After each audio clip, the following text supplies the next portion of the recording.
Hi, I'm Amy from Purity Plants, and today I'm going to go through the general care tips for the Monstera Deliciousa, which is also known as a fruit salad plant. Yes. Basically, we've had these indoors for interior designers especially because of their leaf.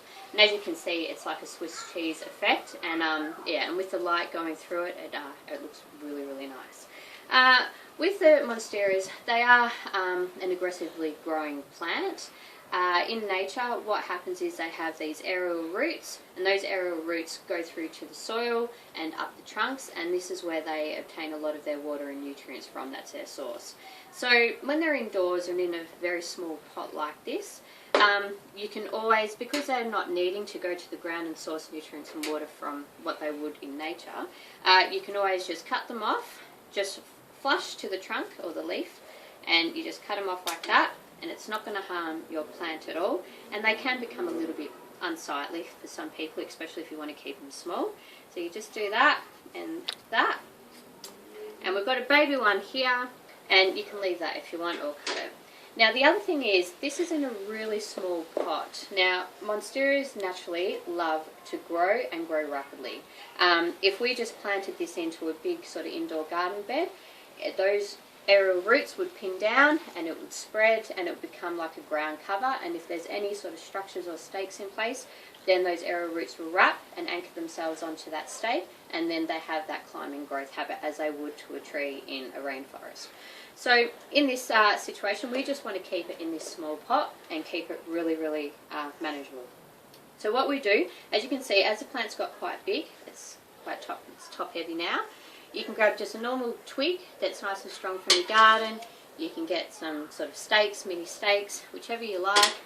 You can use cable ties or normal ties. So if you're in an office situation, just feel free to grab whatever you think will work. We'll just do this stick, for example, and we'll stick it through to the roots. And what we're going to do is we're going to create support, because these want support, especially because they're so beautiful and big. So what we'll do, we'll just tie that. Cable ties are the best. If you get the small black cable ties and then clip the end after you put it on, yeah, they're fantastic cable ties, and they look nice and clean too. So here's an example. So this is just a really sort of layman's way of how to do it. So we've done that, and then I might just do another one.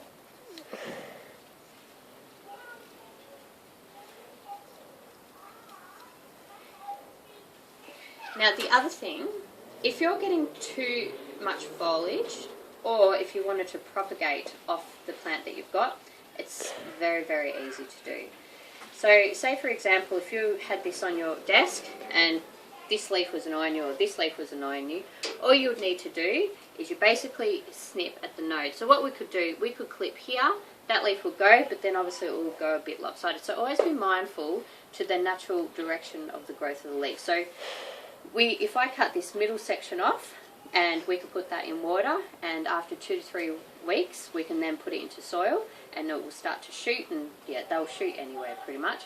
If we cut this leaf off, then it's going to go more that direction and that direction. If we cut this leaf off, it's going to go more vertical. So if you get too many leaves and it's becoming too bushy, never ever be scared to cut, especially Monsteras. They are incredibly robust, and the more you clip them, the more cuttings they're going to give you. So I'm not going to clip this one because this isn't my plant, we'll be returning this, but basically you just cut through here and slice off, then you grab that clipping, you put it in a jar of water for 2 to 3 weeks, and you can give it away to a friend that they could propagate. And when you pot it into soil, always use 50% premium potting mix and probably 50% perlite, or you could also use a bark, because that gives really good drainage, and drainage is very, very important across pretty much all indoor plants inside. So that's an example. So if it's ever getting too big, or just always cut it. And if you don't want to propagate or give those cuttings away, just simply discard them. So that's an example of how to keep it controlled. The other thing is, when they get in these pots, they've got quite a large root system. So you can see here, there's this. If it's getting too big, and if you've never trimmed roots before, just take small steps. So what we do, we untangle the roots, and they're really nice healthy roots, this one. And you'll find if you ever overwatered plants, the roots, instead of being this nice pale white colour, they go like a dark brown and mushy. So this is a really healthy plant. So what you could do is just loosen a few, some of the smaller ones, and then just take small steps. You don't have to do a big root trim at once. So you could just sort of guide that through a couple of those, and then we could, that one's quite a large one, so we'll cut it back to about here. And this one.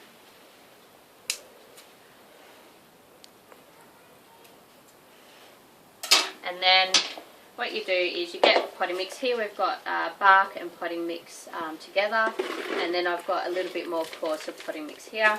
We just loosen this root ball a little bit more, just gentle. We don't want to distress the plant too much. And then that helps the roots go more outward. And then when we place it in here, you can see we've got enough space there. Then what we'll do, we'll just put this on. I'd usually wear gloves, but not everyone in offices is going to have gloves.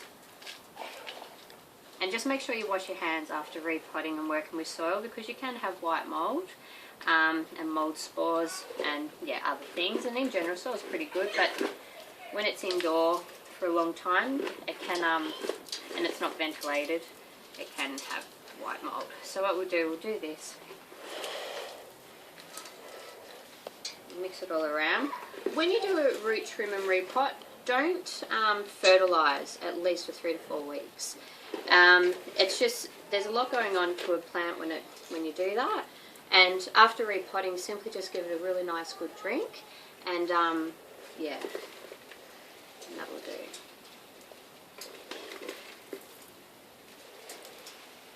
Okay, so that's done. So we've staked it, and then as it gets more mature, we can put a bigger stake into it. Maybe something a little bit skinny like bamboo that you can get from Bunnings would look more attractive, but that sort of size and that strength is always good. So now what we'll do, we'll give it a good water and trim these little ugly string bits. That's where cable ties are really good, because cable ties make it look really nice and neat, and natural wooden sticks make it look less stakey, if that makes sense. Okay, and we'll just give it a water. Now this has no drainage hole, so we've got to be mindful of that. So what I'll do, I'll give it this much water, and then probably in 3 or 4 days I'll give it another little top up, as I don't want all this to be sitting in water. And if you want to fertilise down the track, use Charlie Carp Premium Organic Fertiliser. You can get it at any Bunnings store, and this is a sustainable fertiliser. It's not where the chemicals and the nasty fertilisers that we've got out there. This is a really good, sustainable, environmentally friendly one, and it's an Australian business as well, so I very much recommend that we support this. And on the back it will have how many mil of this concentrate you put to how many mil of water, and then you water. And do fertilising in spring and summer, and always make sure in winter that you give the plant a break from fertilising, a break from too much watering. Even a bit of less light throughout the winter allows it to go into a good dormant state, and then that allows it to come back nice and strong afterwards. So this is, Monstera Deliciousa, and if you want to keep it in this pot this size, that's all you need to do. So thank you. I hope that was found. I don't know.